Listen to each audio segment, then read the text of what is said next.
At Life's a Beach Realty, we're all about life on the beach. Stunning Panama City Beach and one of the most beautiful properties on the Gulf Coast. Shores of Panama. Radiant, elegant, and spectacular. Steps away from white sugar sand, every room overlooks the turquoise of the Gulf of Mexico. Come in for your tour today.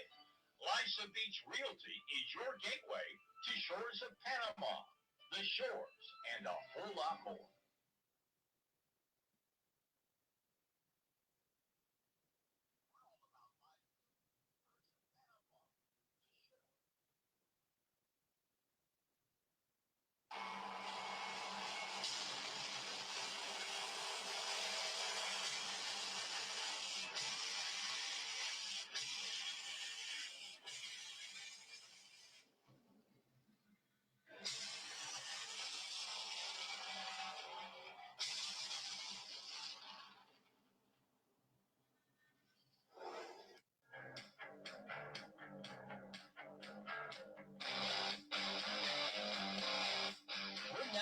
Sports Web, a sports talk show for the hardcore fan. Bring your passion, bring your excitement.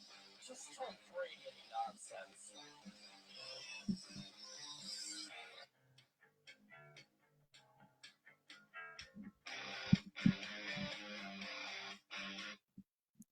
Hey guys, what's going on? Welcome to another edition, your Monday night edition of the Sports Web, live here on Bucs Report. I'm your host, Peter Blake, giving you something to think about. And as we always start off this show, bring your passion, bring your excitement. Just don't bring any nonsense. On tonight's show, we will have Philip Schwagler of Full Press Coverage and, of course, great Bucs Report writer, Red Flag Podcast, and also Mr. Blake Anthony of Blake and Blake Sports. So a lot of things to talk about. We'll definitely talk about it, of course. If you want to recap and talk with me about the Bucs' third preseason win versus the Cleveland Browns as they defeated them 13-12, we can get into that.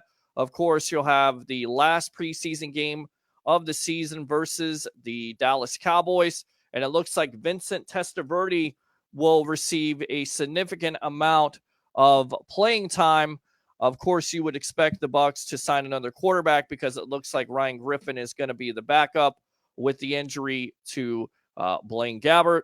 And then also returning to practice today, Mr. Mike Evans and Anthony Nelson. So some good news on the injury front.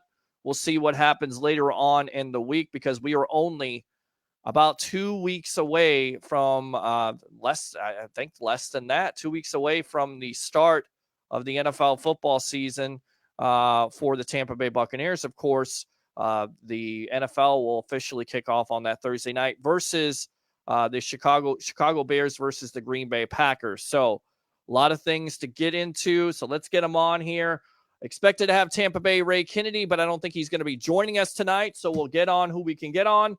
And if you want to download the Be Live app, we'll definitely send you out the link and you can get on with us. So what's going on, Mr. Blake Anthony? How you doing?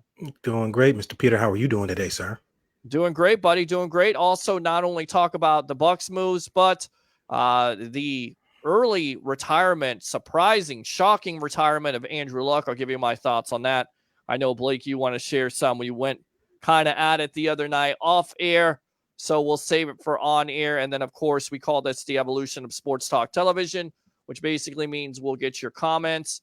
Anything you have to say, definitely say it. If you want to debate, we'll debate, and we'll go off as friends. Join the 63,000 following that we have here on Facebook, brought to you by Life's a Beach Realty. And then, of course, Sam Ash Music, 95 years of your musical needs, 923 McMullen Booth Road in Clearwater. Whether you want an electro voice, RE320 mic, a mixer, or just to entertain your friends, shop with confidence. It's Sam Ash Music. Again, 95 years of your musical needs. And tell them the Sports Web and Peter Blake sent you. We will not be out at Ferg's on Thursday. We'll be here live from RPB Studios watching the game. And then we will see what happens with the San Francisco 49ers to be determined. And, of course, Ferg's home of all the away watch parties, 1320 Central Avenue in St. Pete. Whether you want to watch the Tampa Bay Lightning, the Tampa Bay Rays, or, of course, the Tampa Bay Buccaneers, home of the official watch parties, away games, we'll see about the home games. And again, of course, Bucs report. So, Mr. Blake Anthony, you want to start this out? Yeah, what topic are we going with first? Oh, well, let's talk about the game, because there's a lot of people saying, it is a win, but a lot of concern with the offensive line. Are you concerned about this offensive line, or is it just a bad night and just a better defense by the Browns? Well, the Bucs O-line, we said it all offseason. We didn't do anything really to adjust it, but plug in Kappa, exit Caleb Benenot, and enter Kappa. Nothing else has changed. We did play some pretty good Pro Bowl players on the Browns defensive line, which we knew it was going to be a headache coming in here.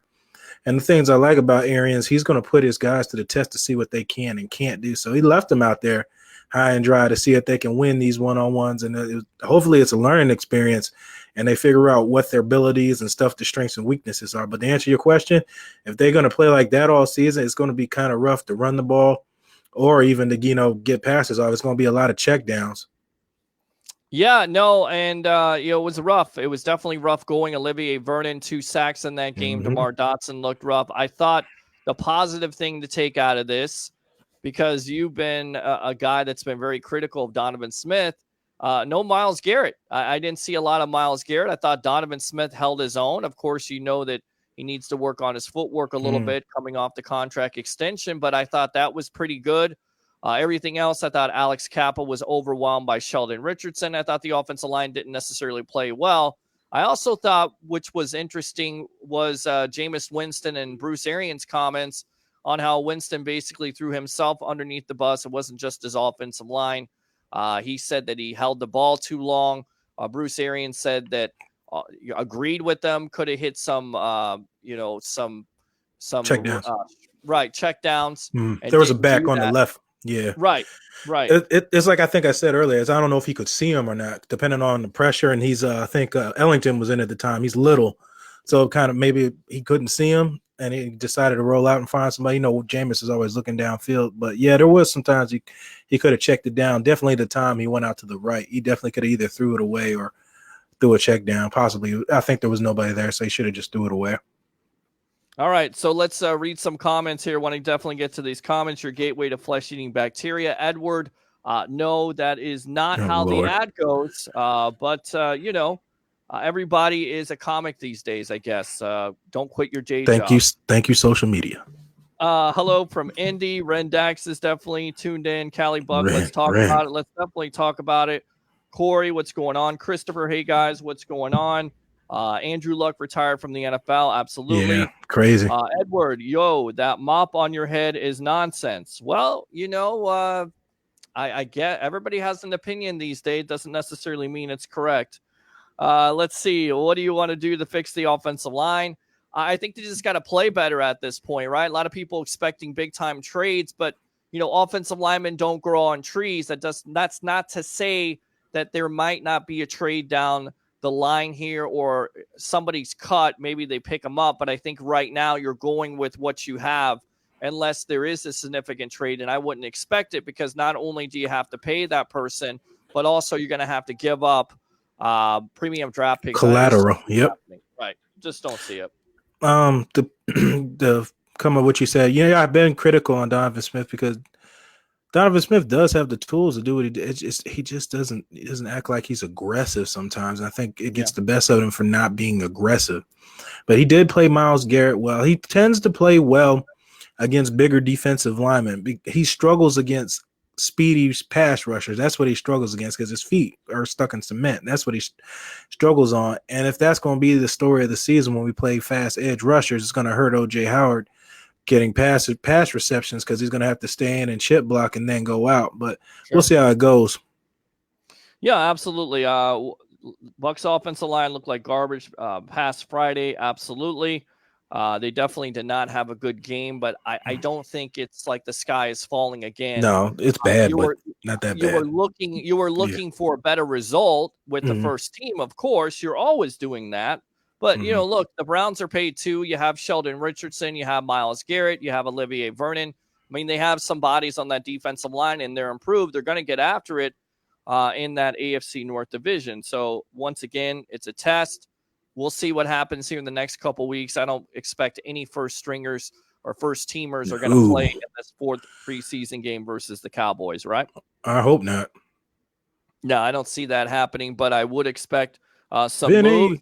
We've made a decision that we are definitely going to be out at Ferg's on Saturday, so we would expect the next couple of days after that preseason game, either Friday or Saturday, for some of those cuts to come down and possibly some pickups. So if that happens, we'll definitely have it here live on Bucs Report and on the Sports Web, and of course on Blake and Blake Sports, as we always do here every week for you. So with the recent retirement of Luck, I went ahead and let's see here, did my research with Arians, and Facebook tonight is just playing games with the comments. So I'll just do my best to read everything I can.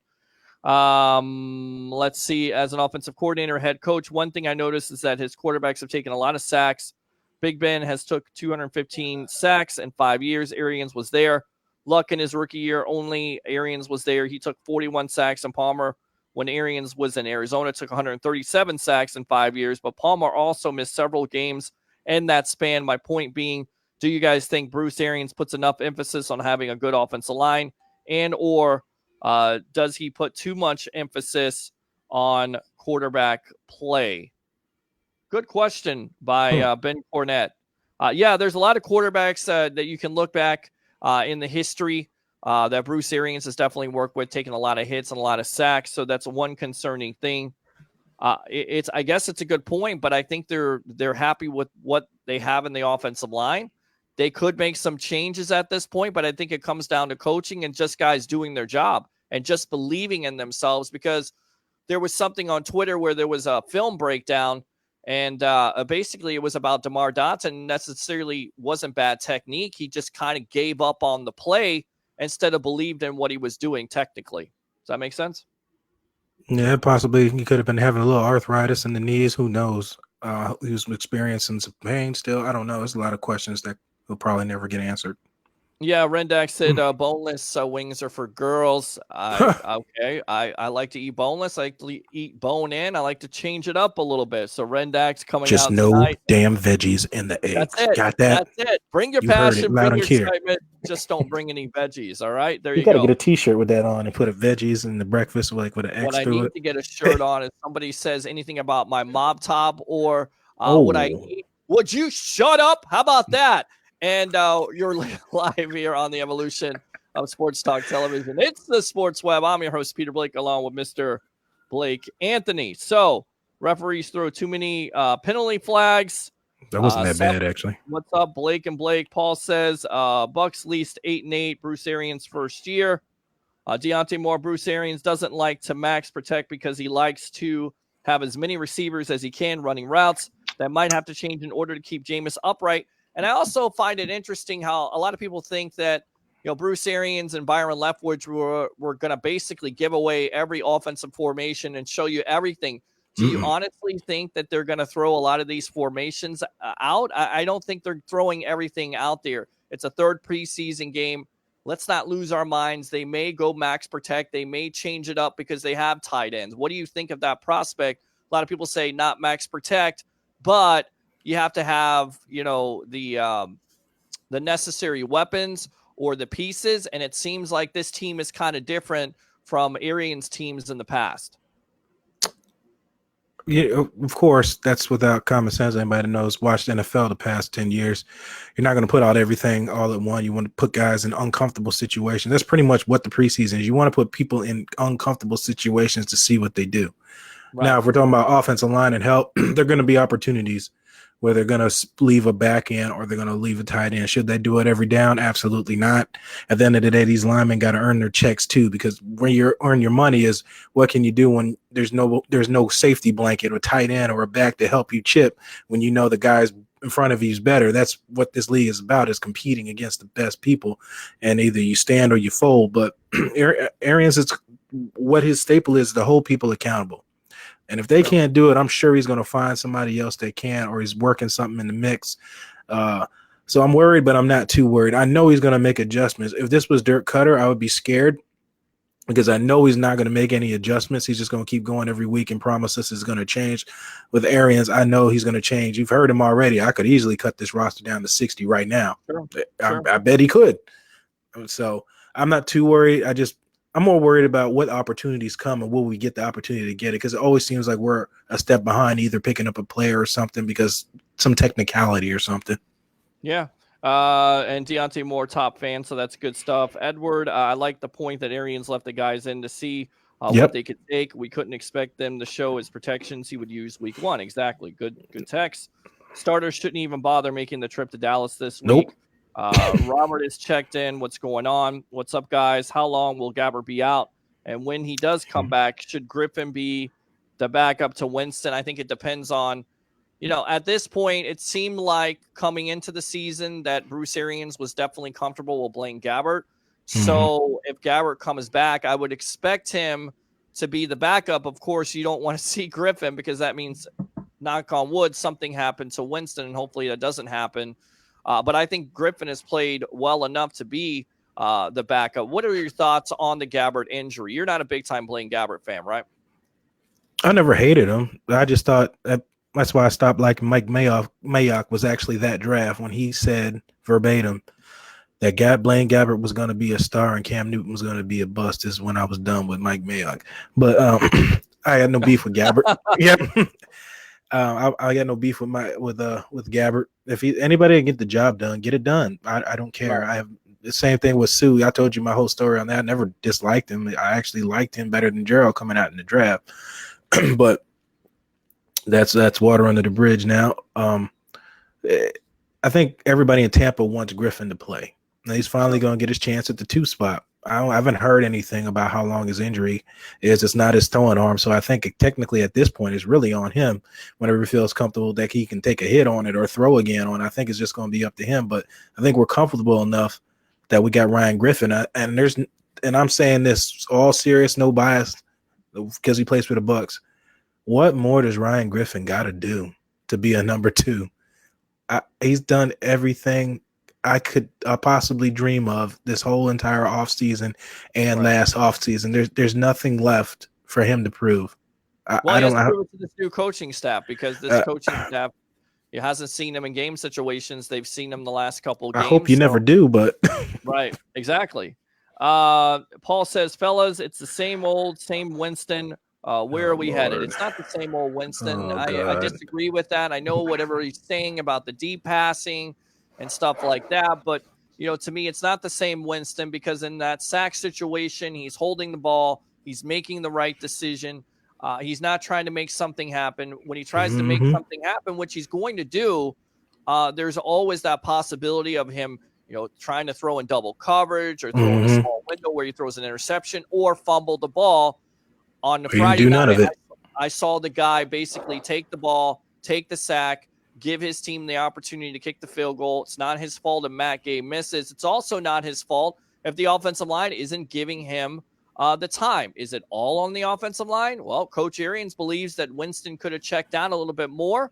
So if he could have done that, then you would like to see that a little bit more, of course, because Winston has the propensity, Leo word, to go downtown and make big plays, but sometimes you don't always have to make a big play. But I don't think it's the same Winston. I don't think it's going to be the same Winston, but I always think there's going to be a possibility of him having a couple of turnovers because he's trying to make plays. Now, going back to Friday night, I think that he's maybe maturing a little bit, so maybe that's a good thing, because again, if he's not committing those turnovers and he's taking a sack, I mean, it's almost like you damned if you do, you're damned if you don't. Right. I mean, if he takes the sack, then he held the ball too long. And then if he doesn't take the sack and he fumbles the ball or throws an interception, same old Winston. So which is it? Tell me, which is it? I'm going to tell you right here, Peter, in agreement with you. It's not the same old Winston. I'm going to tell you why. Because you took the sack, you lived to fight another day. So you kept the ball instead of turning it over. And then what happened in return? You ended up winning the game. Your defense held the guys to field goals, and you ended up coming down winning the game and didn't give the opposing team a chance to score points off a turnover. That's why it's not the same old Winston, because the ball wasn't given to the other team when the pressure was at 90%, almost 100% on him them two quarters. If he could survive that and not turn over the ball, and that's pretty much how as worse as pressure it's going to get all season. That's pretty much what it's going to look like if it happens. And you can not turn the ball over in that, and you just get the check downs if available to get to the check downs. I think you've got a huge difference from previous to now. And let me go back to Paul's question, because you're absolutely right. Peter, my question was if he's made some small progress. I'm sorry, I did not read the whole question. So you weren't saying he's the same. Has he made small progress? Absolutely. But it's tough to tell, once again, when the offensive line doesn't do a good job. But I definitely think he's made some small progress, and I would see his progression getting better and better throughout the year. Once again, I don't think Coach Arians is going to show all his offensive formations and protections and everything like that in a third preseason game, because it's just the preseason at this point. So good stuff, Paul. I didn't mean to chew your head off. I just thought you were kind of saying, same old Winston. So I do apologize for that.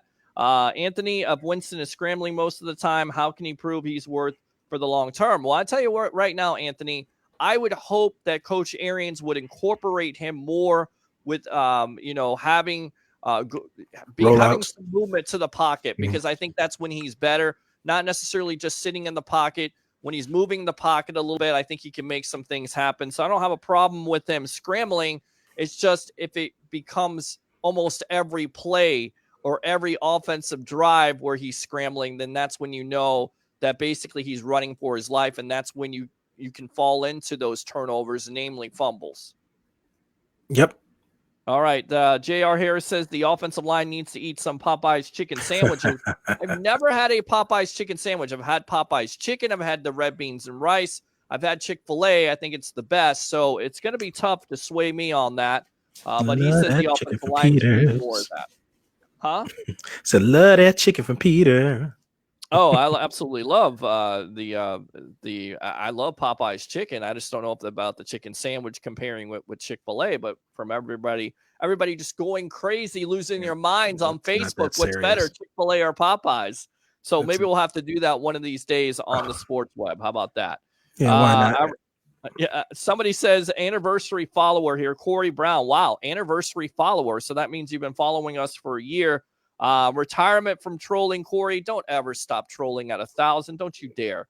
The old line on Thursday doesn't look much different than the Cutter offensive line. That's not a 10 and 6 line. They didn't change anybody. I think I said that earlier. Nobody changed. Oh, I'm sorry. You're sorry. You're right. Yeah. Caleb Beninock at right guard, Alex Capo right guard. I think it's a better improvement. People, again, I get it. You're losing your mind over the third preseason game, but it's maybe one bad night, right? Maybe it's a bad night. Again, there was one series versus the Dolphins, couple series versus the Browns. They've got to improve it, but it's preseason. It's not regular season yet. You don't have these major injuries. So, Matt, I know how you feel about the Bucs. I know how you feel about Jameis Winston, and I know how you feel about my prediction on 10 and 6. So, yeah, I wouldn't expect anything less than that, you calling me out or calling the line out. So that's okay. Corey, Gabbert's trash. Griffin should be the backup regardless of Gab's injury. Doesn't make sense since he's never been known to use multiple tight ends in his offense, but he has that now, right? So once again, I go back to the whole press conference when he basically said we're going to use the pieces that we have. I mean, not in so many words, but basically that's what he was saying. You have 2 tight ends and a Cameron Brate and an O.J. Howard, possibly a Tanner Hudson, who may win a job on this team. What is your thought process on this tight end situation? Of course, O.J. Howard could be one of the best tight ends in the league if he can stay healthy. Cameron Brate's coming off an injury. And then Tanner Hudson, who's a gamer. What do you think about Hudson's prospect of making this team? Hudson, I like his athletic ability, not just his catching ability. He gives you playmaking ability after the catch, which leads me to believe Anthony Auclair might be expendable because we don't currently have a fullback on the roster. Auclair was servicing that fullback in that extra tight end spot. If Tanner Hudson can come in there and provide that plus the extra catching ability, I think Auclair is in trouble. Let's see. I agree. Ryan Griffin is as ready as he can ever be. We don't really need Gabbert. What's up, Peter and Blake? I'm more worried about the offensive line. I think a lot of agree. people are worried about the offensive line.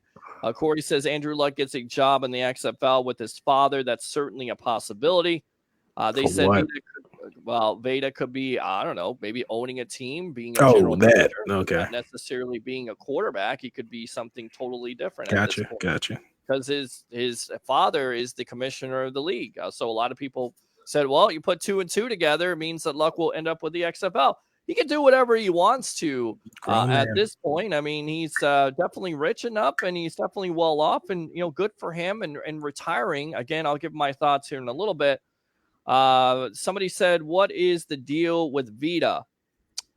It was expected that he would be out for 4 to 8 weeks. So there's a possibility he could play the first game. Maybe the Bucs don't rush him back. Maybe they let him rest until the third game versus the Giants, because after you play San Francisco, then you have a short week versus Carolina on a Thursday night on the road. So maybe they give him an extra 2 weeks. What are your thoughts on Vita Vea? From what I've heard, the people that talked to him at the signing for the crew member things, he said he can actually play in the preseason still. I think he said they're taking precautions. I say he believes he'll be playing week 1. That's what he believes, he'll be playing week 1. So I don't think it's that the injury is that significant. I think they're just precautionary, which I don't doubt. There's no reason for him to play right now. Why? Right. Well, he was a slow healer last year, and it kept him out most of the year. So you don't want that have that happen again. You need him on your rotation. You need him on that defensive line, because it gets even better with him and Ndamukong Suh, in my opinion. They said Vita could be out a month to 2 weeks ago. He may be ready for opening day, but should be ready week 2. Why would he not throw it away instead of losing a yard? Well, and Anthony, I guess, is an anniversary follower. Thank you very much for following Bucs Report and the Sports Web, the evolution of sports talk television. I'm your host, Peter Blake, along with Mr. Blake Anthony. Why would he not throw it away? Because on some of those plays, he didn't have the time to throw it away. He just had to take the sack. He had Can't throw it away in the pocket. Right, because if you throw it away in the pocket, then basically it's intentional grounding. Right. If you know football, you know that. People, please, let's not turn Winston into a check down Charlie. The man was under distress the last 2 games. Come on. And that's exactly what I don't think he's going to be. But sometimes you do have to take that play. You have to take what the defense gives you instead of trying to force it in there or go deep, right? Yeah, and that was the emphasis of what Byron Leftwich was saying. All that he's learning that. Oh, damn! I threw a check down to Dare and he busted a 30-yard run. I don't have to force it downfield. And like I said, I think he maybe didn't see Ellington on that. That's the only thing. I don't think he saw him on that play, because Ellington was over in the flats. I don't think he wanted to throw all the way back across his body either to get it there, which is a dangerous throw. I don't know. But there were some times he could have got rid of it. But you can't throw away a ball in the pocket. If you know football, you know that. It's a penalty. Yeah, no, I agree with that. I agree. Let's see. Winston should have done better with some of the checkdowns. Also, his deep ball accuracy still needs a lot of work. I think this is going to be a point that is a point of contention. A lot of people are going to continue to talk about until he does it consistently. Deep ball. Are you worried about the deep ball? Who cares? I honestly don't care about the deep ball as long as we move the ball down the field and score. I honestly don't care. This whole deep ball thing, it's just getting on my nerves hearing this crap. This whole deep ball thing came from Deshaun Jackson. He has no problems throwing deep balls to Mike Evans. Evidently, how many of those you've seen? Hail Mary bombs to Mike Evans downfield. Sure. So obviously he doesn't have a problem throwing deep balls. This only came about when Deshaun Jackson, played for myself, Jackson, came into town. This is where he can't throw deep balls. Why don't you just go watch all the touchdowns he threw and tell me how many of them were deep balls? I'm sure it's well over 20. So I don't know where this can't throw the deep ball thing. Somebody started this mess just like the Popeyes thing, and they just been stuck on it ever since. He may not be able to throw deep to Deshaun Jackson, which he was able to connect to him. Freddie Martino's throwing it to deep, throwing it to everybody. Dante died. What are you talking about? It's one of those things. Like I said, Deshaun Jackson caused it. He even hit Deshaun Jackson for a deep pass last year, but he's hit Mike Evans just fine. He's hit OJ Howard just fine. Does he do it consistent enough? Russell Shepard, right? You've got that name. Right. He's hit some deep passes. It's not like he's missed every deep pass he's ever taken. You guys are really paying attention to it. But does he need to get more consistent with it? True that. Absolutely needs to. Okay. And I think the ones where he threw the pyramid were good throws. They were just a step away. It wasn't like it was like ridiculous. It were on the sideline where only pyramid can get it, which the ball is accurate. It's just they were just a step off. I'd rather him overthrow him than underthrow him. You underthrow him is going to be a pick, but you overthrow him. It hasn't been that bad. All right, let's see. Winston would be much successful if he would use the checkdowns. That would beat an interception. Is Dare really going to be the spark in the running game? Man, he can play. The burst big runs in the third down situations. I think that's going to be split with Peyton Barber and Ronald Jones. I think Dare definitely makes this team as the third running back. I think they'll use him if he looks more effective than Jones. Does that seem correct? I think he has this offseason. I think he's outplayed Jones. Yeah. My opinion. That's just my opinion. I think he's outplayed Jones. Well, I think he's gotten more opportunities. I mean, that's what you look at, right? That's true. That's true. More opportunities. Okay. Yeah, his number's been called. No, I feel you on that. That's true. That's not fair to Jones either, the way I said that. You're right. Right. But he's done more with his opportunities that he's got. Right. Yeah. Sure. Got you. No, yeah. not at all. Okay. Good stuff. Thank you, Peter. Listen, I want him to be great in the system. We have a huge upside. Just want growth on both sides of the ball. Agree, Paul. Absolutely great text. Winston could have hit a bus at 40 yards. Matt, again, not the biggest Winston fan. That's okay. Go Florida. Gators beat the Hurricanes, which was a very ugly game. Florida was very lucky to win that game. Secondary, it was an ugly game. Yeah. Let's see. Secondary looking improved. It's amazing when you put players in the right position to succeed, how much better they look. And then also when you're getting constant pressure on the quarterback, how much your secondary is a lot better. Let's see. The guy that stole the show was MJ Stewart and Jordan Whitehead. Jesus Christ. These guys look like night and day. Yeah. And you can definitely see the confidence in these guys. Now you could see it. You can see the look in their eyes. They're hungry. They are ready to play. If they get beat, they're like, okay, let me go ahead and come out here the next play and make a play. That's all I want. You're going to get beat. You're not going to make every play. Just come back ready the next play to make a play. Right. Exactly. You're all asking this man to check it down when we couldn't get a running back screen off. Man, please, he did right and took the sack. Yeah, you're right. It was a screen that was stuffed. He's right. Well, to tell the truth, the Browns D-line is one of the best in the league, but our offensive line looked like trash for real. They didn't look good. I agree with you on that. I think they had a bad night. I think they got to get better. And if they don't get better, then there could be some changes or there could be some big-time problems with this offense being successful this year. Depends on when he takes the sacks. One of the sacks he took, he did have time in the pocket, but probably should have thrown the ball away instead of losing yards. BA isn't going to show the entire blocking scheme. Hudson cannot block. I don't know. Eclair is the fullback because he's big, strong, and physical. He does not need to make amazing catches, just basic catches. We have Howard and Brait for that, but I think Hudson is going to make this team because he can make those catches, and I definitely think he's earned it. So they may keep 4 tight ends. They may just keep 3, but I think Hudson makes the team. He's right. He said, the fullback. Like, it's possible if Eclair fills the fullback spot, technically / tight end, and then Hudson takes the other third tight end spot, that could work. That could be it right there. Yeah. Let's see here. Kappa was not good. If center cannot slide to that side every time, you don't know what protection is. Well, I mean, again, it was a bad game. He looked good against Pittsburgh. Look at what Pittsburgh did the other night versus Tennessee. Mariota couldn't even get off the ball. They took him out of the game because the offensive line couldn't protect him. That offensive line, just that first series, did a pretty good job, and you didn't hear anything out of Kappa. So, again, take the good with the bad. It is going to be something that you have to watch with the new starter and Alex Kappa at the right guard situation. You have to see how he performs. But overall, the offensive line was definitely disappointing the other night versus Cleveland. I believe the Bucs will sweep the NFC West. The other thing is Winston ain't played yet with Evans. Between Evans, Brait, they're Winston's favorite targets. So I'll have to see how things go first before things hit the fan. That's another point, is that Evans didn't even have a catch in the preseason. He was able to spread it around to Perryman and also Chris Godwin. So smart move by Winston. Don't even throw him the ball and risk him getting hurt. Don't even throw it to him. What's your take on Scotty Miller? My take is that he hasn't done enough at this point. And he has to do more in this fourth preseason game because a lot has been expected of him. Of course, he's been hindered by the injury situation. So I think I would expect to see him in this fourth preseason game. And if he doesn't perform, I wouldn't be surprised to either see him cut or on the practice squad. You agree? Yep, and he still did that catch that was caught out, almost picked out of bounds, which Scotty would have caught it out of bounds anyway if he actually went for the ball. He's still leaving his feet. I think you said that at camp. He's still leaving his feet trying to make catches when you don't need to leave your feet to make catches. He's still doing it. He doesn't look like he's confident. Doesn't look like he knows where the routes are. And that comes from not playing. He hasn't done much. I don't know.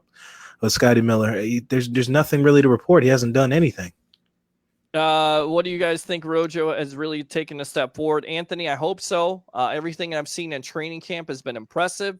The game situations when he's been given the opportunity and given the holes, he's been able to run through them. Mm-hmm. So you hope he's taken that step forward. You just won't know until the real game situation against the 49ers and the Panthers and throughout the season. But you would hope so because everything that you've heard out of camp, Ronald Jones has been very impressive. And I think this coaching staff expects a lot out of him in 2019. What's going on, Johnny? If I was Jameis Winston, I would be embarrassed that my third quarterback wins a game twice in a row. Well, Robert, it's not like Jameis Winston can win a game by himself if he's only playing one series in the second preseason game and he's only playing a couple of series in the Browns game. Come on. I don't think he's embarrassed. I think what it comes down to is winning games in the preseason really doesn't matter, does it? Would you rather go 4-0 in the preseason and 4-12 in the regular season? I mean, I just don't see the embarrassment factor there, Robert. I don't understand it. Winston is ranked dead last in the league in deep ball accuracy, but guess who's also ranked only a couple of spots above him? Tom Brady and Big Ben. The deep ball is thrown less than 20% of the time and is a low percentage throw for everyone. There's more than one way to huge chunks of yard other than throwing bombs. A bad deep ball won't really keep a team from winning. It's true. Because you can definitely do it in other ways. The Patriots have shown that. So run after catch. After catch. Yak. Yards after catch. Yep. I'm late. What are we talking about? Against a lot of players that won't make rosters. Come on, man. It's every year with this.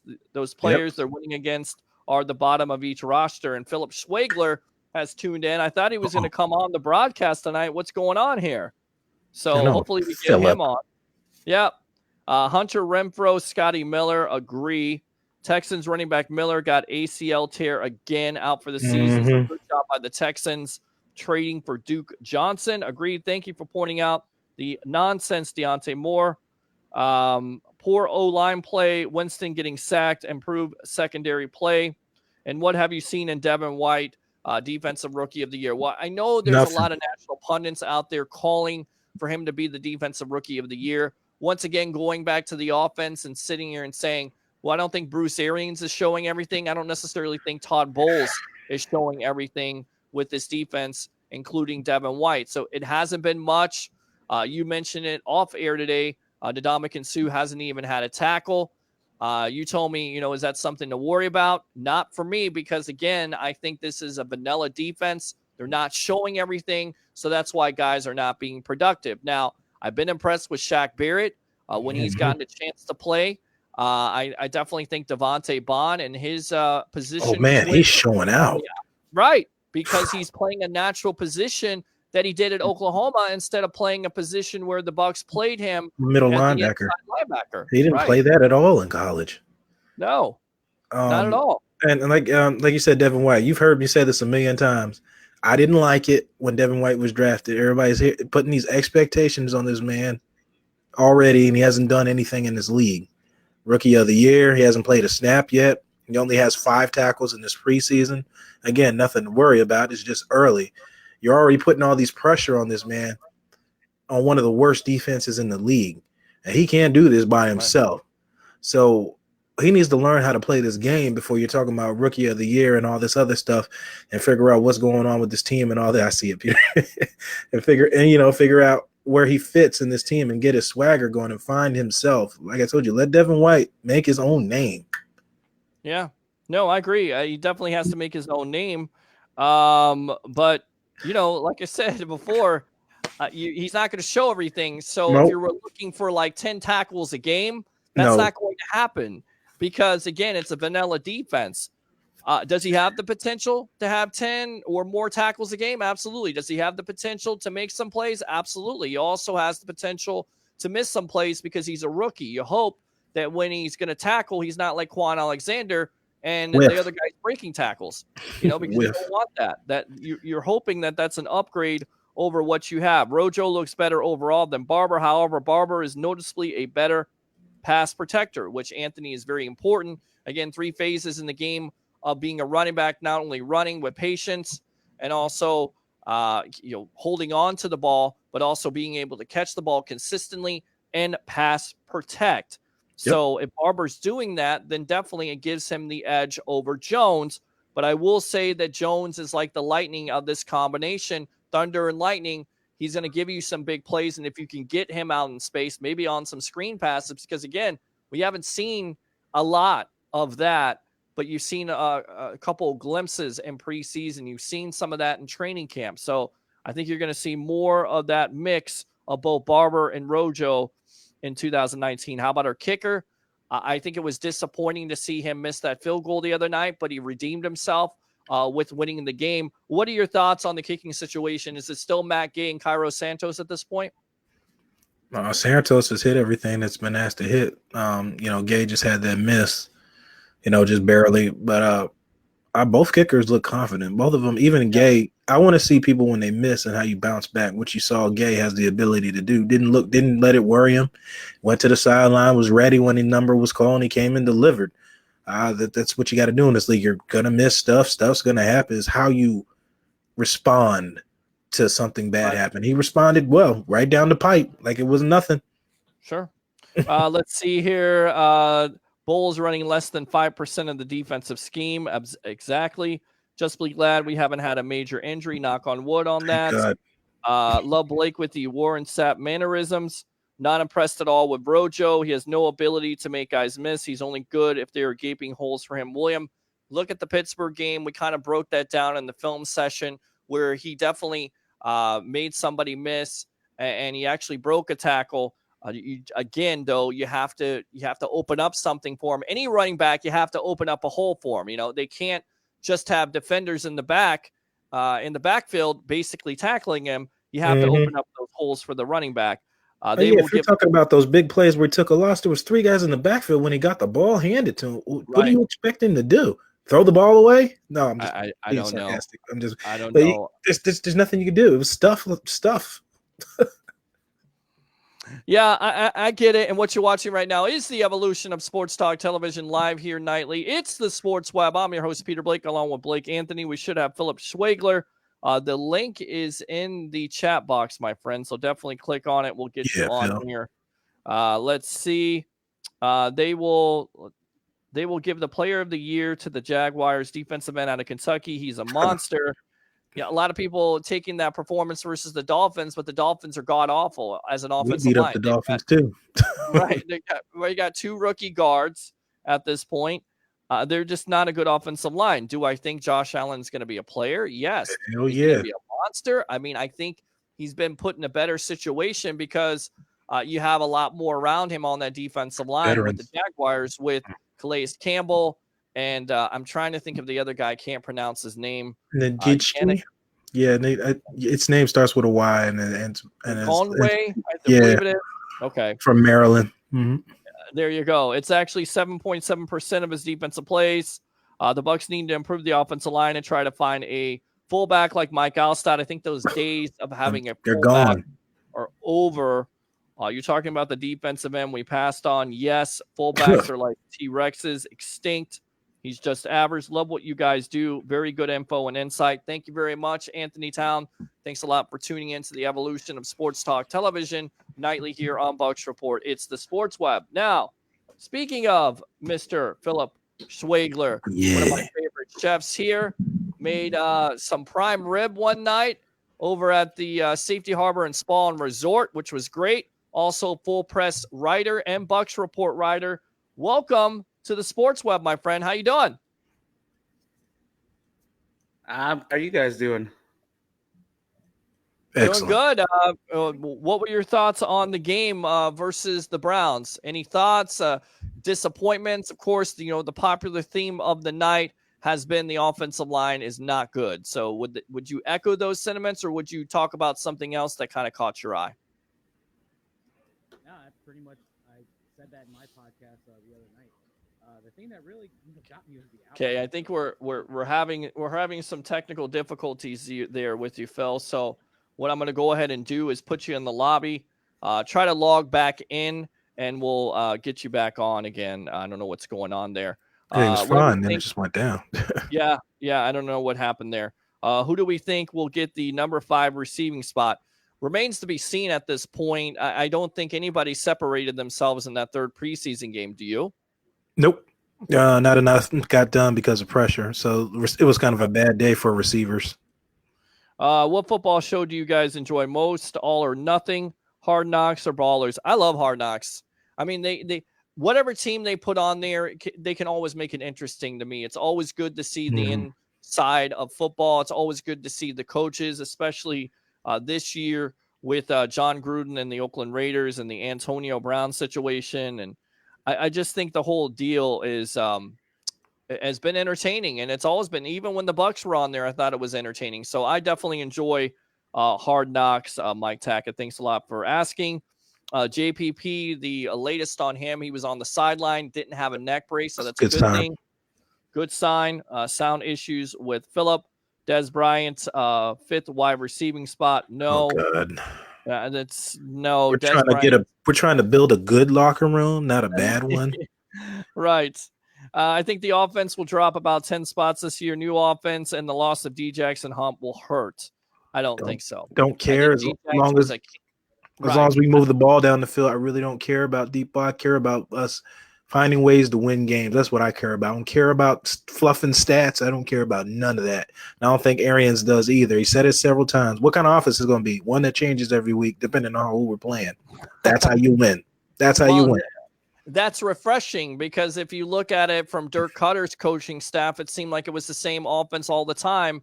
Throw the ball, never have a running game. And then people wonder why Winston was throwing so many interceptions, not only because he was down in the game, but because that was the game plan. He went away from the offense since his rookie year when they had a 1,000-yard back. That's the key. Look, Winston's statistics can go down, but if you're scoring in the red zone and you're having that running game take the pressure off of Winston going forward, I feel good about having more wins and the improved defense. I've said it before and I'll say it again. If the Bucs just have an average defense this year, I think it leads to more wins because the offense is going to be better with Coach Arians and Byron Leftwich. So let's see if we can get Mr. Philip Schwegler on here. And he got his sound issues cleared up. What's going on, buddy? Welcome back. Can you hear me? Yep. Yes. Perfect. All right. Cool. I had to close out a few programs over there on the computer, so now we're good to go. You had some food programs. What? No, a few programs. Food program. I swear to God, the only reason you guys like me is because I know how to cook. I swear to God, that's the only thing. No, you're Army strong. That's why. But you bring some. You shut up, Blake. He brings some knowledge, and he definitely brings some good takes. So we were talking about it. What was the eye-opening thing that you were disappointed in seeing besides the offensive line against the Browns?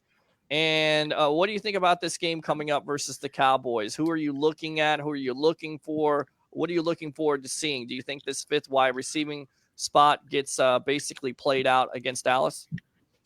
I think it does. And, the big thing that I'm looking for in these preseason games is this player getting better from season to season? Is the coaching staff coaching these players up? Are they training them to be better football players?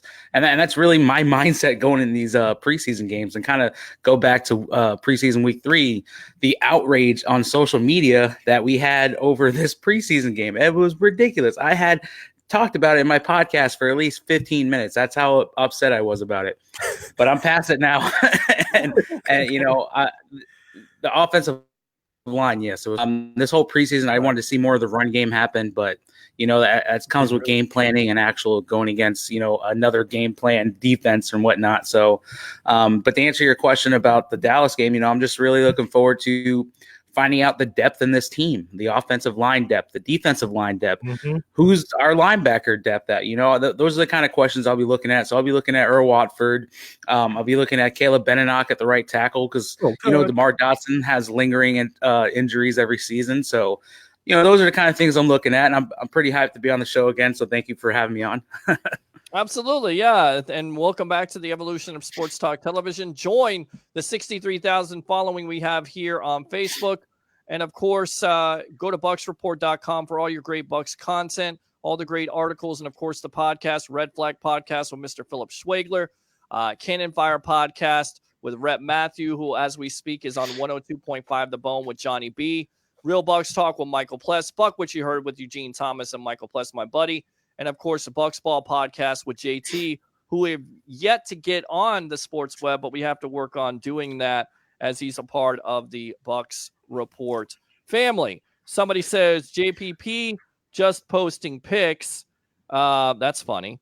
What's up, people? Misador says, we will be a better team, though. William says, Anthony Town, I think Godwin is a stud for us. Chris Godwin better than Mike Evans. No, Corey, quit trolling.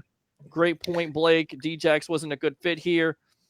He's part-time player when he wants to. Definitely a part-time player. How are we matching up against San Francisco for week one? Well, I'll have that ready for you when it comes.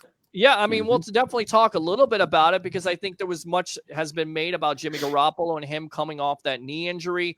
He looked really bad, kind of, settled down a little bit versus Kansas City, looked a little bit better.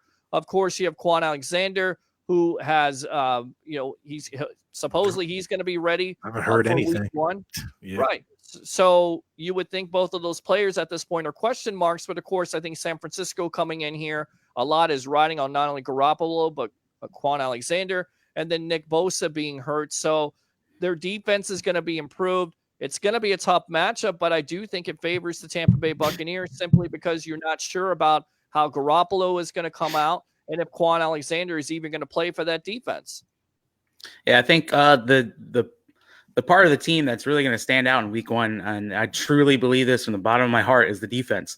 I really feel like Todd Bowles is going to get these guys going, and they're gonna come out booming on that week one, and really set the tone for the season and put the league on notice. That's how I'm feeling. That's my bold prediction right there for week one. What's that again? What's your bold prediction? Oh, that the defense is going to come out really booming on that week one matchup with the San Francisco 49ers. Yeah, it would be nice if they came out like the 97 version of the defense, but I think that's probably a lot to ask when basically Warren Sapp took over that game, completely demolished Steve Young and Jerry Rice.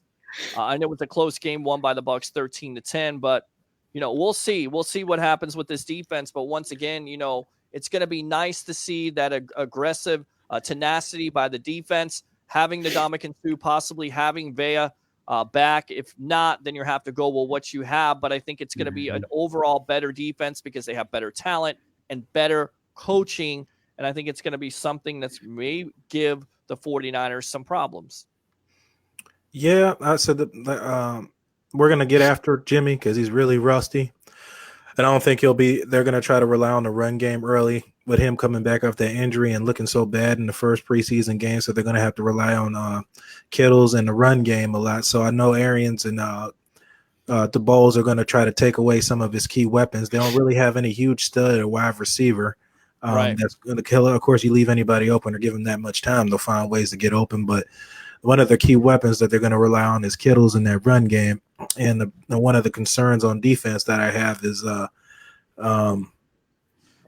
think it comes down to Devin White, right? I mean, is Devin White going to cover the tight end, or is it going to be a safety? Is it going to be Whitehead? Who's it going to be that's going to cover that? We have the versatility to cover with all of those players. You can put Deion Buchanan to cover Kittles because of size on size and with speed. You have Jordan Whitehead is very familiar and comfortable playing man on him.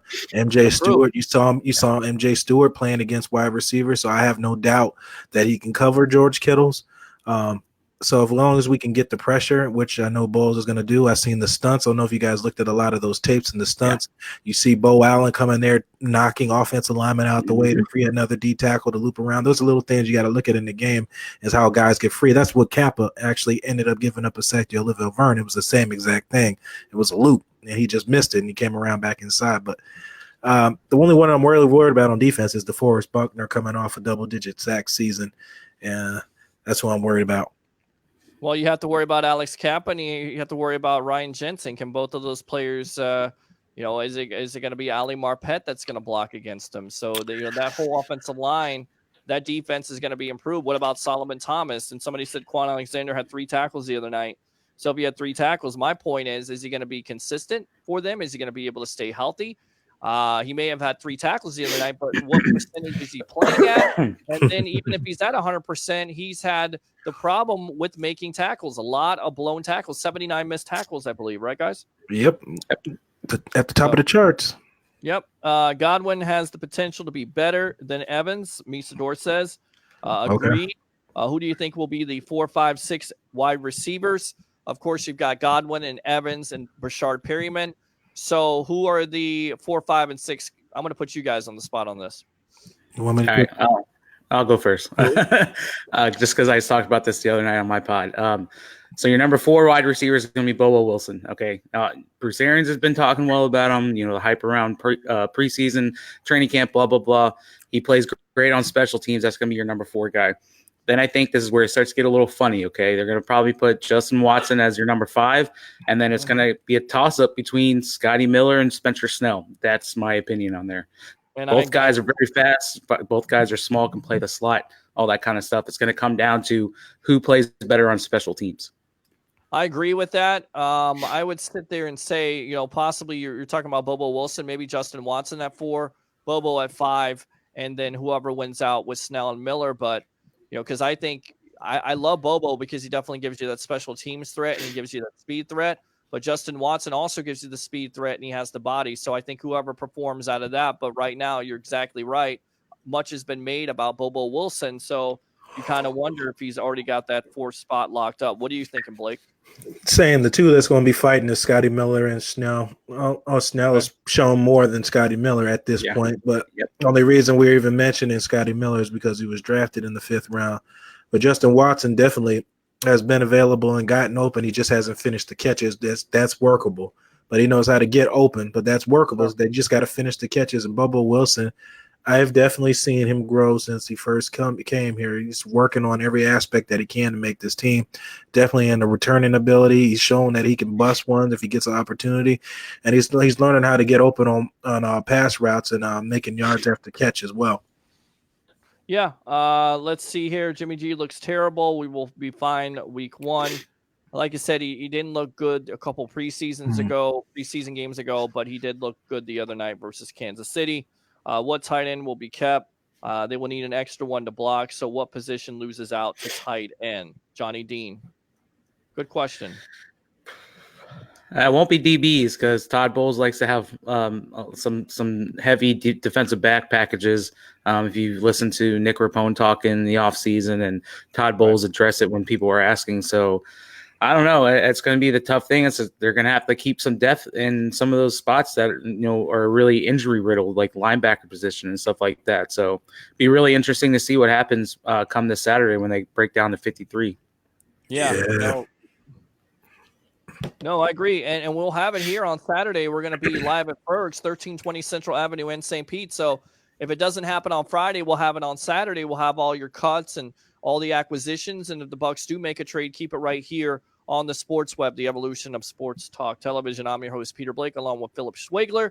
And, of course, Mr. Blake Anthony of Blake and Blake Sports. Do the Bucs really need wide receiver 5 on the team? Yes. Even if the offensive production takes a hit, the defense improves to mediocrity. We'll have 3 more wins. Big week for backup receivers. I think week 1 will be the Bucs defense versus Bucs offense. Jimmy G and the 49ers look like a real joke. That might be the number 1 pick next year if the Colts can win 2 games. We'll see. I'm not ready to jump on the bandwagon and say because Jimmy G performed, he's a little bit rusty, but we'll see what he does. Even the Davin Cook train just came back because he had one big run in the preseason game. Where has he been at since? Everybody's like, oh, he's gonna break out. And we're gonna be sorry we didn't draft him. Yeah, 3 years later? Right. Right. Let's see. Doubtful if he goes down, he will be gone. Bobo needs to return kickoffs, not Rojo. Yes. I think I agree with that. I'm not Sorry. sure why they did that. He don't look comfortable back there. I agree. He's not comfortable. It's not comfortable. I can see it. It's written all over him.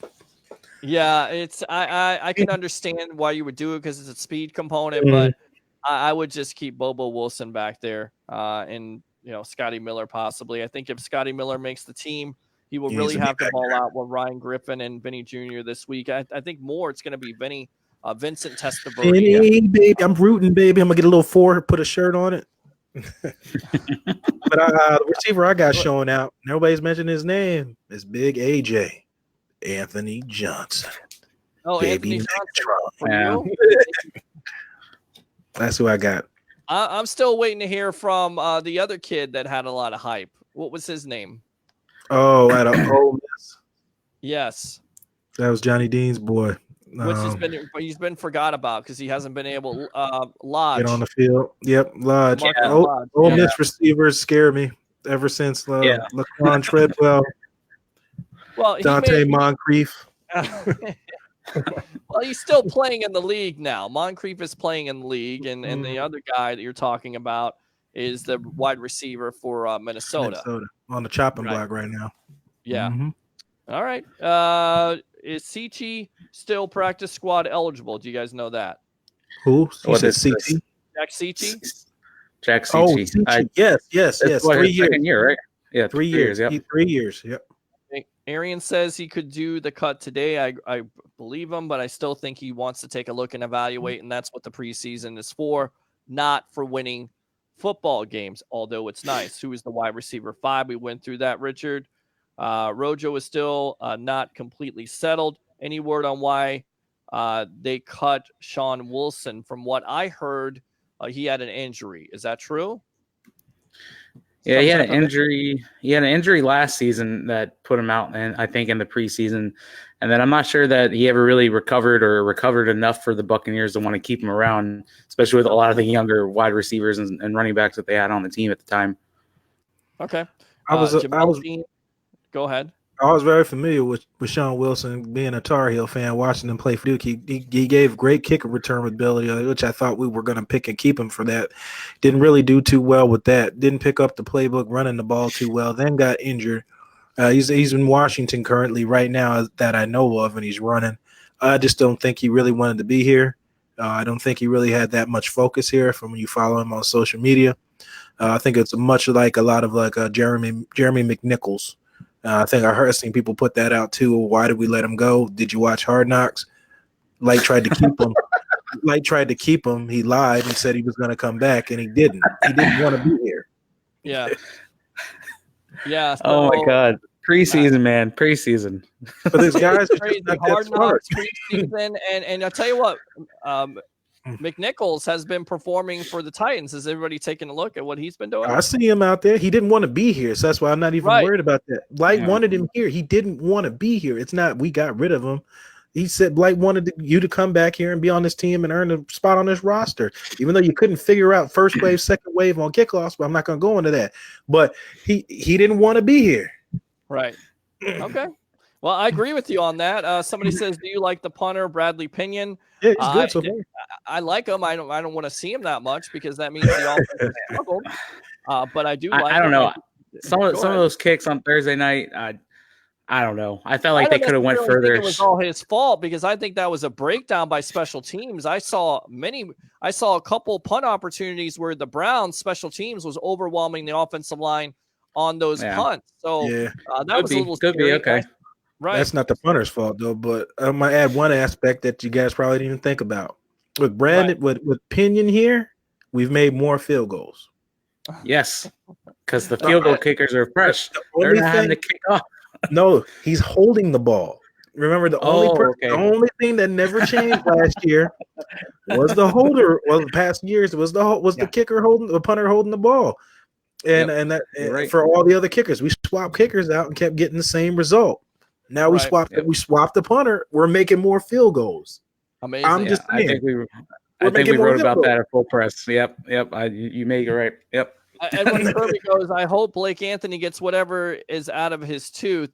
Yo, Edward, you pay a lot of attention to what Do I got everybody's something there? doing. I mean, I'm going to tell you right now, I've been itching tonight because I grew back the beard, God, he's and coming now back. there's a reason why I don't want to have this, because all throughout this whole hour, I've wanted to itch this thing off. So basically, I think I'm pretty much done with this at this point. I'm really sick of it. Back I to don't know baby how face. I don't know how you guys do it. I can't do it anymore. It's too itchy. It's too hot. If it were cold out, I could deal with it. Now, let's read some more comments. You got to have that man chin. That's what it is. It's a man chin. He wants Okay, to be baby well, face Peter. I got a man itch, and my whole face off right now because it's itching. So I don't know what's going Man, that's on. funny. She shut up. And then all right. Corey says Bucs should not cut the best punter in the NFL, Brian Anger. Look at you, Blake, on this replay. Unbelievable. Hell, the punter was hit 2 out of 3 times in the first 3 punts. Agree, Vernon. He was. I forgot about that. Yeah, he was right. You're right. Well, timeout. Well, how about the miss pass or the miss roughing the passer call when Winston got sandwiched, and then the other dude came up and just freaking threw him on the floor, and then you didn't see any of the offensive linemen get in his face? The hell? Yeah, I didn't understand that. I think the refs that night needed to go to Vision Works or Lens Crafters if they didn't think that was a call. If you're going to make the call and you're going to try to protect the quarterback and have safety issues in the NFL, yes, that would be something that you definitely need to take a look at. Somebody says tough actin to Nactin. No, that is not the itch that I was talking about. All right. Let's see. Arians made it clear he wasn't happy with the first missed field goal. Richard said, is Jameis a top 10 quarterback? I think he definitely has the possibility to be in this Bruce Arians system. Peter, that sounds like a jock itch. It's not. It's actually my face. Thank you very much for being concerned about that. I appreciate that. I love you guys. I just love the fact that you're so concerned about the itch that's on my face, okay? If it gets better, let it grow, Peter. It's not getting better. It's itching. It's itches. See what you don't. You open Pandora's box now, Peter. They're going out. The floodgates now. You guys are awesome. You have a new regular here. Edward, thank you very much for tuning in here. I appreciate it. You kind of started out a little rough because you said something about my mop, but that's okay. I knew you were joking around.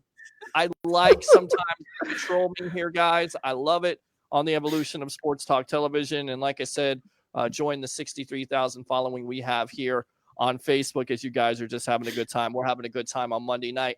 Because look, you get on Monday and you're like, God, I got to go back to work. It's like 150 out. So your face is itching. You have to go into work. You have to talk to these people on the phone. And you feel like slamming your head into a friggin' wall. So when you get a chance to do a sports talk show every night here on Bucs Report, and you have funny guys like yourself here, Edward, it makes it all possible. It makes it all enjoyable at this point, especially when you have Blake Anthony and Philip Schwegler on with us. So there you go. Today was my Thursday. I'm just going to say that. Today was my Thursday, so I don't know what these Mondays are for you guys. I'll tell you right now, Mondays to me stink. I get up late. I have to get into traffic. It seems like traffic is the worst. I can't get my coffee in time. And once again, my friggin' face itches. All right? So enough. Must be that 55 and 105 itch you're having in the last decade, Peter. Oh, my God. It must be because you bring that stat up every night and remind everybody, Ben. We lost track of football now. Been terrible. So we done lost track of football. I feel bad about that now because the show is great. That's okay, man. Don't feel bad. We all have a good time here. We'll all laugh and cut up. It's like we're all friends. Blake, get that spinach out of your teeth. What spinach? Stop eating omelets with spinach. By the way, I got to do a poll for everybody that comes on here new. I'm going to ask you this question. When you have an omelet, do you just have cheese and bacon, or do you put vegetables in those eggs? Is this your final thought, Peter? Huh? Are you asking the chef, or are you asking Blake? Well, did I ask you about this? What did you say about this? Because you are a chef, So I know that you probably like to, do that razzle dazzle, have some spinach and tomatoes and all that other garbage that I'm called not garnish. looking forward to. Will you shut up, Blake? That you have in the morning. Go ahead. Definitely tomatoes and onions. If you're gonna put any kind of vegetable in an omelet, it should be tomatoes and onions. All right, man. I'll tell you. I'll caramelize some onions for you one day, and I'll let you taste them and tell me they're not the greatest thing in the world. Okay. Well, I'll tell you right now, you're probably right about that. But I don't see myself doing it. I don't see myself cooking an omelet and putting onions because basically I can burn anything at this point. So I'm not going to try that. But if you do make it for me, maybe I'll try it out. But, for the whole tomato thing, I don't eat tomatoes, but I like ketchup. So just keep it simple. If you want to put ketchup on your omelet, be ketchup. And have we gotten an answer yet from Edward? Mushrooms? Somebody said mushrooms. Why? Why are we doing that? I'm trying to shave as much as I can so it can grow more. I'm trying to shave it all off so I never have to have it again, because if I have to itch my face again, I'm going to scratch somebody's face off. Let's see. Veggie omelet, vegetables, you got to put them in it. No, vegetables, of course. An omelet without peppers and onions is just an egg. I'm going to make a new t-shirt. Will you shut up, Blake? Shut up altogether. Everybody suggested that shirt. Will you shut up? We'll do the sports web and then have on the back, will you shut up? Live here nightly on Bucs Report. Cooking tip, Peter. The smoke alarm is not the timer. That's a good cooking seeing as I decided to take the cooking alarm out because it rang a lot. Hey, who said that? Who said that? They deserve something. Hey, whoever made that comment, please get to me on Facebook. I'm going to send you something in the mail. That was funny. Look at that. Ben Cornett from Las Vegas. You get something from Philip Schwegler. Hopefully it's not an omelet. Man, I should have known. In it. That's old. Philly omelet, steak, mushrooms, oh God, Peter. onions, and peppers. We're going to complicate this, guys. Why do you got to ruin a good thing? An omelet with cheese is cool. You want to add bacon, good. But with all the vegetables, I'm just not looking forward to it. I'm sorry. Peter, all right. Final thoughts, Peter. Hold on. We got an answer here. Farmer's omelet has it all. Colorado omelet is also great. What the hell is that? What? Explain that. Is that vegetables? What is that? Colorado omelet? There's veggies and meat in it. Yeah. What is it? But it's good. Is cannabis in that omelet? Because it's a Colorado omelet? Colorado. That's the first thing into my mind. I'm telling you. All right. Let's talk about Andrew Luck. What you're watching right now is the Evolution Sports Talk Television. It's the Sports Web. I'm your host, Peter Blake, along with Blake Anthony, of course, Philip Schwegler, Full Press Coverage, Bucs Report writer, and Red Flag Podcast. When I saw it, I was shocked. He got drafted first round in 2012. He's put up amazing statistics, comeback player of the year. I didn't like the timing of it, and I didn't like the criticism of the fans because I think any football player, let's just say Jameis Winston did this during a third preseason game, and he was on the sidelines. This guy's getting booed for taking sacks, and people are being critical. Can you imagine if he decided to retire during the third preseason game and you didn't find out until you listened to ESPN or Adam Schefter? So I didn't like the timing of it. If he was thinking about it, he should have let the Colts know.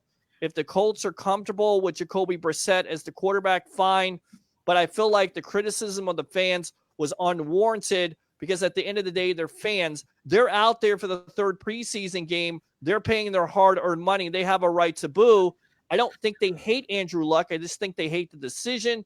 And once again, they feel blindsided because, to ask a fan to support the team unconditionally and you want them to be emotional, and then when they get emotional, you criticize them, I think that's unfair. Do I think they should have booed? Most likely not. But put yourself in that fan's shoes. Would you have done the same thing? And I'll ask you both. Did Jameis Winston or one of your favorite players, and you heard when he was sitting on the sideline yucking it up with his teammates that he retired, that he's going to retire, how would you react? Let me go first because I can get out of here shortly. I think it was me and Peter going back and forth like that, and Peter said something I didn't think about at first. They don't know anything else but that he just retired. So at that initial reaction, I can understand him doing that because they don't know anything else but that announcement at that moment. I understood. I was like, yeah, you got a point at that point. Fair enough. I said, now after the meeting, they cleaned it up that he's got nothing but love, and the fans, they sent that out and they understood why he did it. Because I said, if you know you can't compete anymore at this level, then you need to step away and give. And he even offered to give the Colts back money because he knew he just couldn't do it anymore. He's mentally done. He's mentally shut down. The timing was bad. It shouldn't have leaked out. If you watch the entire interview, they explain everything that you need to know. The Colts and Irsay knew he was going to give a press conference Monday. This is when he was going to do it. It wasn't going to be that day. So it leaked out and got out there, which it shouldn't have.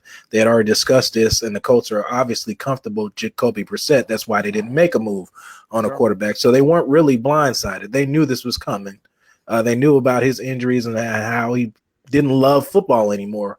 He saw plenty of people that he knew and trusted and got their opinions on it and what they wanted to do. And he thought it was best to probably go pursue and have a healthy life. Like Barry Sanders said, I'd rather go out on my terms, not in a wheelchair and a gurney going off the field, and be able to play with my kids and spend time with my wife, being able to walk and not end up like Ryan Shazier. Where you're just coming back where you never walk again. So I can respect the man. I can't boo anybody. If you choose your life and the quality of your life over football, that's a mature decision because you got kids and family and people that rely on you more than a football team and people. I get it. You love them. You want to be around them, but football's not forever. Right. No, I agree. And look, he was smart enough. He went to Stanford. He stayed that extra year. Once again, his father is the commissioner of the XFL. So a lot of people put, again, 2 and 2 together and was thinking that maybe he may join his father, not only in a player role, but maybe just an owner or something along those lines. But, Andrew Luck, he has every right to do what he wants to do. I think it's disappointing in the timing because it's only 2 weeks away from the season. But we'll see what happens with this Colts team because they were a playoff team. They have a good offensive line. They have some good pieces. They have a pretty good defensive player in Leonard. So, and I think their fan base has been criticized unfairly because, again, they were blindsided. So let's go out to Bucs Report real quick. Philip Schwager, what do you think? No, Blake hit it right on the head. I mean, that's exactly how I'm looking at it also. You don't want to put yourself in any more predicament to have to recover that many more times. Cause I mean, how many times can you blow out a knee before you need a new knee or before your knee's not going to work anymore? The timing did suck. Right. Yeah, that sucked. This should have happened in the beginning of the preseason, during the offseason, something, giving the team an opportunity to go out there and possibly get another quarterback if they needed one or whatnot. But the man can't do it no more. He just gets hurt too much. It sucks recovering, Sure. I know some Army guys that came back, had maybe some arms, legs blown off. They want to stay in the Army, but they can't do the things they used to do. So they put them in a different job, in a different role. And they still love the Army, but they don't want to do it anymore because they can't do what they were doing before. It's totally not the same thing because those guys went to war and those guys are war heroes and everything. It's football, paid. But this is the mindset that I think that Andrew Luck had. And God bless him, whatever next he does or whatever. But definitely understand where the fans will be mad. Yeah. All right. Let's read some comments here, and then we'll end it for the night. You asked Peter H. Blake. Peter only likes Florida omelet, bacon, ham, green peppers, onions, and green chili. Too many vegetables, but okay, Edward, very cool. Now I'm hungry. Me too, brother. Knowing this fan base that Jameis pulled a retirement before the season started. I hate him now. The majority of them give him a standing ovation. Yeah, they probably would. Will you shut up? I'm serious. They hate him. It doesn't matter what he does. I think there are some fans out there, James. Oh, that's true, of course. Colts luck ran out. Now they're playing for a number 1 overall pick. Boo-hoo, it's the player's choice, not the fan. How many people boo Barry Sanders when he just got tired of losing 0, but he didn't do it during a preseason game? Nope. That's the difference. Troy Aikman and Doug Gottlieb, Twitter exchange was fun to see today. Have to check that out. Try to read more of your comments as Facebook continues to play around here. Fans are just acting stupid, booing a man who literally had to give up his body trying to win games for Indy, but it's his job. He got paid $97 million in that duration, so let's not act like he did go to war or something and that he is fighting for your right for freedom. He's playing football. He's playing a game. Yep. There's injury situations. He ain't losing an arm and a leg. Right. Exactly. I mean, yeah, there's situations where football players definitely need to get out, and you may see Mhm. more of this in the coming years. Again, I just don't like the timing of it, and I don't like the criticism of the fans. But that's just me. Fans feel far too entitled. Andrew has a new wife and baby on the way. Enjoy your life after football, brother. I just say this: if he knew that he was going to retire the last couple of years, why not just retire in March? Tell the Colts thanks, but no thanks. And then the last couple of weeks saying, yeah, I'll be ready for week one, and knowing that his mindset already, Luck not only dropped the ball, but like you said, Jim Irsay, They Chris knew. Ballard dropped Yeah, the they ball. knew. They knew. Right, If that's, I was with you on that. I was like, well, if he knew and didn't say that, that is kind of right, selfish. But they right. knew. They knew the whole time. They was in Uh, constant communication. Also, Colts are letting Luck keep the rest of his money. He'll get till his contract runs out. Classy move. I agree. Watch Mhm. the old school Hall of Famer players like Ditka or OJ Simpson trying to just walk today.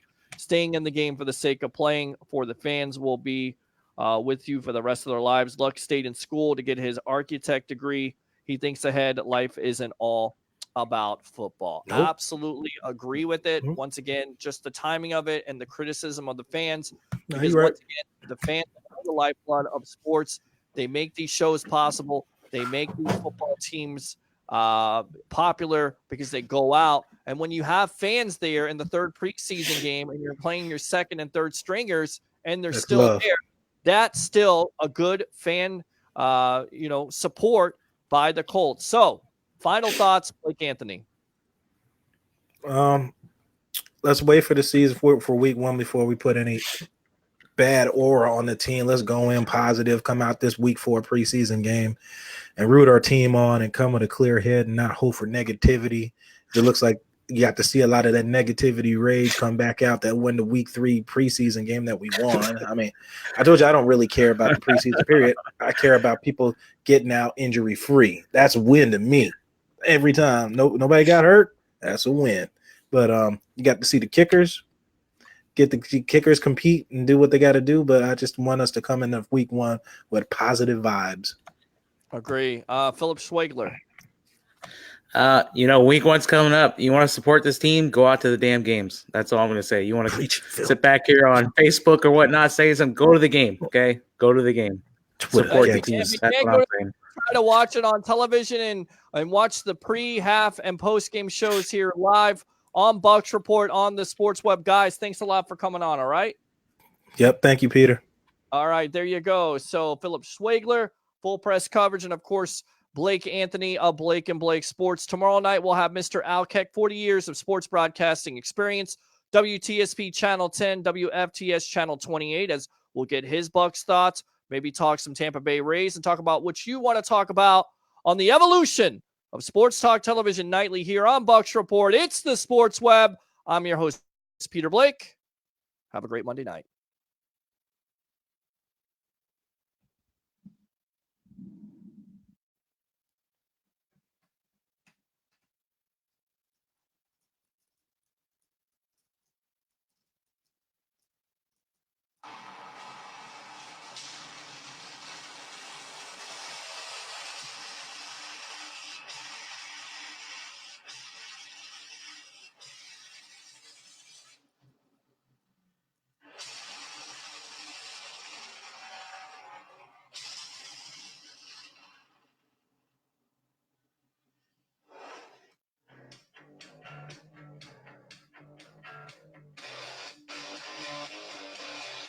We're now in the Sports Web, a sports talk show for the hardcore fan. Bring your passion, bring your excitement. Just don't bring any nonsense.